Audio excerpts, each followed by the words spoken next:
অভিযোগ এই বিষয়ে আপনাদের মন্তব্য কি?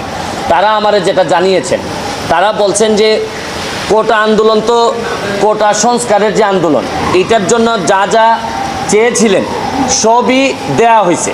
মানে যারা এই কোটা আন্দোলনে, কোটা সংস্কারের আন্দোলনে তারা যা চেয়েছিলেন তার চেয়ে দেখা যাচ্ছে যে 95%, 93% দেওয়া হয়েছে। মানে ওনারা যা চেয়েছিলেন, কোটার বিষয়ে কিন্তু আর কোনো বক্তব্য এখন আর নাই। কোটা বিরোধী আন্দোলনের কোনো কথা এখন আর মাঠে নাই।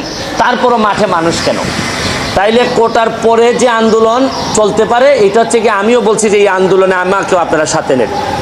যদিও সাথে নেন কোনটা, এটা হচ্ছে এই আন্দোলন করতে গিয়ে যারা নিহত হয়েছেন, যারা আহত হয়েছেন, তাদের এই প্রক্রিয়াতে কার কার দায় আছে, ভুল হয়েছে কিনা, পুলিশ কি এক্সেসিভ ফোর্স ব্যবহার করছে কিনা, পুলিশ কি এই যারা তাদের ব্যাপারে গুলি করতে পারে কিনা, এগুলা নিয়ে আপনাদের